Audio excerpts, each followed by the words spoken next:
Google में rank करना सभी का सपना है। गूगल अभी भी बिजनेसेस के लिए, ब्लॉगर्स और एफिलिएट मार्केटर्स के लिए सबसे बेस्ट तरीका है ट्रैफिक जनरेट करने का। क्यों ना हो, गूगल का ट्रैफिक बहुत ही हाई क्वालिटी का होता है, टारगेटेड होता है, क्योंकि लोग वही ढूंढ रहे हैं जो आप सेल करना चाहते हो। और अगर आपकी वेबसाइट गूगल के फर्स्ट पेज पर ऑर्गेनिकली रैंक करती है तो ये ट्रैफिक बिल्कुल फ्री होता है। तो क्या जानना चाहते हैं आप कि 2021 में या आने वाले सालों में कैसे गूगल में अपनी वेबसाइट नंबर 1 रैंकिंग ला सकते हैं? मैं आपके साथ 5 बहुत ही इंपॉर्टेंट पॉइंट्स शेयर करूंगा जो कि 2021 में बहुत ही इंपॉर्टेंट है। और अगर आप इन टिप्स पर इंप्लीमेंट करते हो तो आपकी वेबसाइट ना सिर्फ नंबर 1 रैंकिंग पर आएगी गूगल में, बल्कि आपका प्रॉफिट भी बढ़ेगा। दोस्तों, मेरा नाम है प्रीतम नगराले। आपका स्वागत है मेरे चैनल प्रीतम नगराले पर, जहां पर आपको डिजिटल मार्केटिंग से रिलेटेड बहुत ही यूजफुल इंफॉर्मेशन देखने को मिलती है। अगर आपने अभी तक इस चैनल को सब्सक्राइब नहीं किया है तो अभी इस चैनल को सब्सक्राइब कर लीजिए, क्योंकि इस चैनल की फ्री इंफॉर्मेशन भी प्रीमियम इंफॉर्मेशन से कहीं ज़्यादा अच्छी होती है। पहला है रियल सर्च इंटेंट। आजकल आप सर्च इंटेंट ये टर्म बहुत सुन रहे होंगे। बहुत से लोग इसको या तो सही तरीके से नहीं बता पाते या पूरी तरह से नहीं बताते। लोग अक्सर सर्च इंटेंट का एग्जांपल गलत देते हैं। जैसे कि आपको अगर टारगेट करना है एयर कंडीशनर के बारे में तो आपकी पोस्ट में एयर कंडीशनर होना चाहिए, ना कि रेफ्रिजरेटर। यह तो एक नॉर्मल इंसान भी लॉजिक लगा सकता है कि एयर कंडीशनर को अगर टारगेट करना है पोस्ट के अंदर तो मैं एयर कंडीशनर के बारे में लिखूंगा, रेफ्रिजरेटर के बारे में नहीं। चलो सर्च इंटेंट को अच्छे से समझते हैं। मैं इसे 2 पार्ट्स में समझाऊंगा। पहला है सर्च इंटेंट को सेटिस्फाई करना। बहुत से लोग अक्सर कीवर्ड सिलेक्शन के हिसाब से पोस्ट नहीं लिखते या अपनी पोस्ट में टॉपिक के हिसाब से कीवर्ड टारगेट नहीं करते। जैसे कि एक एग्जांपल ले लेते हैं, आपने बेस्ट शूज फॉर वुमेन के बारे में एक पोस्ट लिखा और कीवर्ड रिसर्च करते समय आपने देखा कि best running shoes for women भी लोग सर्च करते हैं। अभी आप क्या करोगे कि सेम पोस्ट से ये keyword best running shoes for women भी टारगेट करने की कोशिश करोगे, क्योंकि तुमने अपनी बेस्ट शूज फॉर वुमेन की लिस्ट में 1 से 2 रनिंग शूज के बारे में भी लिखा है। लेकिन यह बिल्कुल गलत है।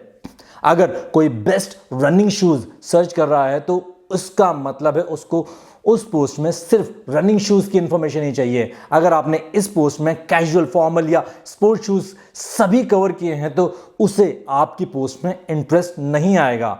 ज्यादा बेटर यह रहेगा कि रनिंग शूज के लिए आप अलग से पोस्ट लिखिए। दूसरा एक क्विक एग्जांपल देता हूं। मान लो कि आपने एक पोस्ट लिखी है टॉप 10 हेडफोन्स अंडर $100 और लोग टॉप 10 हेडफोन्स अंडर $200 भी सर्च करते हैं। अभी आप सोचोगे कि मैं इस पोस्ट से ही $200 को भी टारगेट करूं, क्योंकि मेरे पोस्ट में हर हेडफोन्स $200 के नीचे ही आता है। यह गलत है, क्योंकि जो इंसान हेडफोन्स अंडर $200 सर्च कर रहा है उसको $100 वाले फोन में क्वालिटी नहीं लगती है। उसका बजट $200 का है और वो कम से कम $150, $175 या इवन $220 तक भी बाय कर सकता है। इस सर्च इंटेंट को फुलफिल करने के लिए आपको ऐसी पोस्ट बनानी पड़ेगी जिसमें मैक्सिमम हेडफोन्स का रेंज जो है $150 से $200 तक का ही रहे। दूसरा है सर्च इंटेंट को अच्छे से सेटिस्फाई करना। अभी चलो मान लेते हैं कि आप कहते हो कि जो यूजर ढूंढ रहा है मैं वही लिख रहा हूं, मतलब कि जो सर्च करने वाला इंसान सर्च कर रहा है, जो उसका इंटेंट है वही मेरे पोस्ट में है। लेकिन क्या आपकी वेबसाइट और आपके कंटेंट के साथ बंदा, मतलब सर्च करने वाला, इंगेज कर पा रहा है?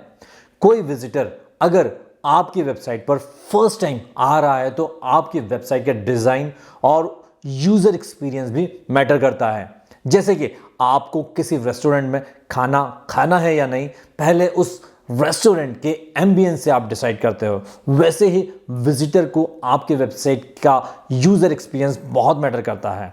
और इसके बाद सबसे इंपॉर्टेंट है आपका कंटेंट। जब कोई भी इंसान कुछ परचेस करना चाहता है तो वो सिर्फ एक वेबसाइट से डिसीजन नहीं लेता, वो और भी वेबसाइट्स पर विजिट करता रहता है। और ऐसे में जब वो आपकी वेबसाइट पर आता है तो वो इजीली समझ सकता है कि आपकी वेबसाइट के कंटेंट की क्वालिटी क्या है। जिस मोमेंट वो फील करेगा कि आपका कंटेंट पुअर है, वो उसी समय आपकी वेबसाइट से एग्जिट कर देगा, क्योंकि वो आपकी वेबसाइट के पुअर कंटेंट के बेसिस पर अपना बाइंग डिसीजन नहीं लेना चाहता। तो रिसर्च करिए, एक्सपीरियंस लीजिए और ऐसे कंटेंट लिखिए जो कि सर्च इंटेंट के साथ सर्च करने वाले को भी पूरी तरह से सेटिस्फाई कर सके। अगर आपने ये कर दिया तो गूगल में आपको नंबर 1 रैंकिंग से कोई नहीं रोक सकता। सेकंड है प्रॉपर कीवर्ड सिलेक्शन। जब आप किसी कीवर्ड रिसर्च टूल से अपनी वेबसाइट के लिए कीवर्ड रिसर्च करते हो तो कीवर्ड टूल हर कीवर्ड के लिए काफी सारे मैट्रिक्स बताता है और उसमें से एक मैट्रिक होता है कीवर्ड कंपटीशन। मतलब कि अगर आपको किसी कीवर्ड से आपकी वेबसाइट को गूगल के फर्स्ट पेज पर रैंक करवाना है तो वो रैंक करवाना इजी है, थोड़ा हार्ड है या बहुत ज्यादा हार्ड। जैसे कि गूगल कीवर्ड प्लानर में लो डिफिकल्टी, मीडियम डिफिकल्टी और हाई डिफिकल्टी बताता है, या Ahref में कीवर्ड्स डिफिकल्टी नंबर में बताता है 1 से 100 तक। जैसे कि 1 मतलब कि बहुत ही ईजी और 100 मतलब कि इम्पॉसिबल टू रैंक। और जैसे जैसे 1 से ऊपर हम जाते हैं डिफिकल्टी का लेवल बढ़ता जाता है। तो अगर आपकी वेबसाइट नहीं है या अगर एग्जिस्टिंग वेबसाइट है और आपकी वेबसाइट गूगल में रैंक नहीं कर पा रही है तो आपको कीवर्ड सिलेक्शन की स्ट्रेटेजी चेंज करनी पड़ेगी। कीवर्ड सिलेक्शन में अगर आप ये क्राइटेरिया लेते हैं तो आप रैंक भी करोगे और प्रॉफिट भी।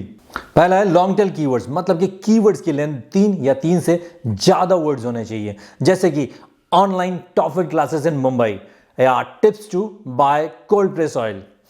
फिर उसके बाद low competition and decent volume. जैसे कि मैंने बताया कि कैसे आइडेंटिफाई करना एक लो कंपटीशन कीवर्ड को, तो आपको सिलेक्ट करना है ऐसे कीवर्ड्स जिसको रैंक करने में डिफिकल्टी ना हो लेकिन वॉल्यूम भी ठीक ठाक हो। तीसरा है हाई सीपीसी कीवर्ड्स। अगर किसी कीवर्ड का सीपीसी हाई है तो उसका मतलब है कि उसमें कमर्शियल इंटेंट होने के चांसेस ज्यादा है। ऐसे कीवर्ड्स आपको अच्छा बिजनेस दे सकते हैं, चाहे आपका ऑनलाइन स्टोर हो या आप एफिलिएट मार्केटिंग करना चाहते हो। तीसरा है अपडेट ओल्ड कंटेंट। ये एक बहुत ही ओवरलुक तरीका है ट्रैफिक बढ़ाने का। अगर ऑलरेडी आपकी कोई एग्जिस्टिंग वेबसाइट है, ब्लॉग है जिसमें कि काफी सारे ओल्ड कंटेंट है, तो जस्ट आपके कंटेंट को अपडेट करके आप अपनी साइट का ट्रैफिक को ग्रो कर सकते हो। कंटेंट फ्रेशनेस भी गूगल का एक रैंकिंग सिग्नल है। लास्ट 2 महीने में मैंने अपनी वेबसाइट मनी कनेक्शन पर अराउंड 25 कंटेंट अपडेट किए हैं और सिर्फ उन कंटेंट की अपडेट की वजह से उन कंटेंट पर 25% से ज्यादा ट्रैफिक इंक्रीज हुआ है। मेरी इस वेबसाइट पर 500 से भी ज्यादा कंटेंट है, तो सभी पुरानी पोस्ट को अपडेट करने के लिए 1 साल से भी ज्यादा टाइम लग सकता है और 1 साल के बाद बहुत से कंटेंट जो आज नए लगते हैं वो भी पुराने हो सकते हैं। इसका मतलब है कि एक कंटेंट अपडेट राइटर भी हायर करना पड़ेगा मुझे। तो आपकी कंटेंट अपडेट की स्ट्रेटेजी क्या होनी चाहिए, चलो देखते हैं कि मैंने क्या स्ट्रेटेजी यूज की थी। मैं Ahref में चेक कर रहा हूं, आप search console, Google search console में भी यूज कर सकते हैं। आपको आपकी वेबसाइट को एक्सप्लोर करना है और फिर टॉप पेजेस में जाना है। आपको ऐसे पेजेस देखने हैं जिसमें कीवर्ड्स तो रैंक कर रहे हो लेकिन ट्रैफिक नहीं आ रहा है। सर्च कंसोल में भी आप कीवर्ड पोजीशन से चेक कर सकते हैं, यहां पर पोजीशन 10 से 20 या 30 यूज करके। जब आप कंटेंट अपडेट करते हैं तो ट्राई करिए कि डिटेल में कंटेंट लिखें। 2500 plus words are good to rank on Google. Try to optimise all the keywords that are ranking between 11th to 20th position। Detail content का फायदा यही होता है कि ज्यादा से ज्यादा कीवर्ड्स आप टारगेट कर सकते हो सिंगल पेज पर। एक सिंगल पोस्ट सिर्फ 4-5 कीवर्ड से नहीं रैंक करती, बल्कि 100, 200, 500 या 1000 कीवर्ड से भी रैंक कर सकती है। तो नेक्स्ट टाइम आप जब कंटेंट अपडेट कर रहे हो तो ना सिर्फ आपको कंटेंट की क्वालिटी पर फोकस करना है बल्कि चेक करना है कि आप कौन से नए कीवर्ड्स टारगेट कर सकते हो। थोड़ा सा एफर्ट्स से आपके कीवर्ड्स जो कि फर्स्ट पेज के बाहर रैंक कर रहे हैं वो फर्स्ट पेज पर जंप कर सकते हैं। फोर्थ है पेज एक्सपीरियंस। इसके पहले कि मैं पेज एक्सपीरियंस के बारे में कुछ बोलूं, आप यहां गूगल के इस पेज पर देख सकते हैं। According to Google, the page experience signals in ranking will roll out in May 2021। यहां पर आप ये search signal for page experience भी देख सकते हैं। पेज एक्सपीरियंस सिग्नल कंबाइन करता है कोर वेब वाइटल्स को एग्जिस्टिंग सर्च सिग्नल के साथ, जैसे कि mobile friendliness, safe browsing, HTTPS security and intrusive interstitial guidelines. अगर ऑलरेडी आपने पेज एक्सपीरियंस पर काम करना स्टार्ट नहीं किया है तो ये एक्शन लेने का टाइम है। पेज स्पीड की बात करें तो काफी सारे वर्डप्रेस के प्लगइन्स हैं जो कि आपको पेज स्पीड को फास्ट करने में हेल्प कर सकते हैं। फ्री प्लगइन्स में मेरा फेवरेट है ऑटो ऑप्टिमाइज, लेकिन अगर आप थोड़ा अफोर्ड कर सकते हैं तो वर्डप्रेस रॉकेट प्लगइन बहुत ही अच्छा है। मैं अपनी वेबसाइट मनी कनेक्शन पर इसे यूज कर रहा हूं और आप इसके किसी भी पेज की पेज स्पीड का स्कोर देख सकते हैं। ये मोबाइल स्पीड है और ये डेस्कटॉप स्पीड। इसी तरह से श्योर जॉब के इस पेज की, जिसमें कि काफ़ी सारी इमेजेस हैं, इसके बावजूद इसकी पेज स्पीड देख सकते हो। इसी तरह से आपकी वेबसाइट मोबाइल फ्रेंडली होना चाहिए, यूजर को सेफ ब्राउजिंग का एक्सपीरियंस मिलना चाहिए, HTTPS सिक्योरिटी होनी चाहिए और आपके साइट में इंट्रूसिव इंटरस्टिशियल शो नहीं होने चाहिए ताकि यूजर्स आपकी साइट को इजीली एक्सेस कर सके।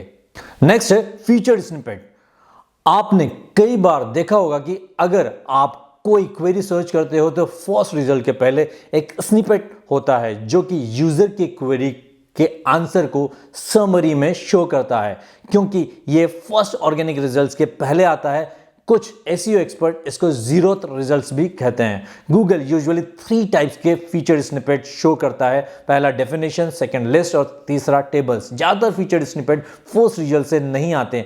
तो अगर आपकी वेबसाइट गूगल के फर्स्ट पेज में 3rd, 5th या किसी भी पोजीशन पर रैंक करती है तो भी आप फीचर स्निपेट्स में आपकी वेबसाइट को ला सकते हो। फीचर स्निपेट का रिजल्ट्स का CTR 10% से 30% तक होता है। मतलब कि आप अगर गूगल किसी कीवर्ड से फीचर स्निपेट शो कर रहा है और उस कीवर्ड से आपका वेबसाइट फीचर स्निपेट में आता है तो आपकी पोस्ट पर 10% से 30% तक एक्स्ट्रा ट्रैफिक आ सकता है। फीचर स्निपेट में आपकी वेबसाइट को लाने के लिए आपको किसी अच्छे कीवर्ड टूल जैसे कि SEMrush या Href को यूज करना पड़ेगा। ये टूल्स आपको हेल्प कर सकते हैं ये आइडेंटिफाई करने के लिए कि ऐसे कौन से कीवर्ड्स हैं जिनसे आप फर्स्ट पेज पर टारगेट कर रहे हो और जिन कीवर्ड से फीचर्ड स्निपेट आता है, लेकिन आपकी वेबसाइट फीचर्ड स्निपेट में नहीं है। बस आपको करना यह है कि आपकी पोस्ट को अपडेट करना है फीचर्ड स्निपेट के लिए। अगर आप डेफिनेशन को टारगेट कर रहे हो तो आपको अपनी पोस्ट के स्टार्ट में उस कीवर्ड की क्लियर डेफिनेशन देनी पड़ेगी और उसकी हेडिंग में व्हाट इज समथिंग लाइक इस तरह से होना चाहिए, जैसे कि व्हाट इज अ बिटकॉइन और व्हाट इज गूगल एल्गोरिदम। अगर आप टेबल को फीचर्ड स्निपेट में टारगेट कर रहे हो तो आपको टेबल क्रिएट करना पड़ेगा। टेबल क्रिएट करने के लिए कई प्लगइन्स है जैसे कि टेबल प्रेस। अगर आप लिस्ट पोस्ट को फीचर्ड स्निपेट में टारगेट कर रहे हो तो आपको एक ऑर्डर्ड लिस्ट बनानी पड़ेगी। वैसे अनऑर्डर्ड लिस्ट भी फीचर्ड स्निपेट में आती है। यहां पर एक अच्छी सी ट्रिक है जो कि आपको एक्स्ट्रा ट्रैफिक दे सकती है। जनरली लिस्ट वाले फीचर्ड स्निपेट में CTR कम होता है अगर लिस्ट में 7 से कम आइटम्स है, क्योंकि गूगल सारे मेन पॉइंट्स फीचर्ड स्निपेट में ही बताया जाता है और काफी सारे लोग इसी से सेटिस्फाइड हो जाते हैं और रिजल्ट्स पर क्लिक नहीं करते। इसलिए अपनी लिस्ट पोस्ट में 9 से ज्यादा पॉइंट्स आपको ऐड करने हैं, क्योंकि किसी किसी स्निपेट में गूगल 8 या 9 पॉइंट्स भी शो करता है, लेकिन अगर 9 से ज्यादा रहे तो ये मोर आइटम्स ऑप्शन आता है और लोग बाकी पॉइंट्स जानने के लिए फीचर्ड स्निपेट पर क्लिक करके उस वेबसाइट पर पहुंच जाते हैं। इसके अलावा भी बहुत कुछ है जो कि आप कर सकते हो, जैसे कि अपनी ब्रांड को बिल्ड करना, वेबसाइट की अथॉरिटी बढ़ाना, हाई क्वालिटी की बैकलिंक्स को एक्वायर करना जो कि आपको गूगल में रैंकिंग दिलाती है। तो क्या आप ऑलरेडी इन स्ट्रेटेजीज पे काम कर रहे हो? आपके हिसाब से कौन सी स्ट्रेटेजी सबसे पावरफुल है गूगल में नंबर 1 रैंकिंग के लिए? अगर आपको ये वीडियो पसंद आया तो इसे लाइक जरूर कर देना और अपने फ्रेंड्स के साथ जरूर शेयर कर देना।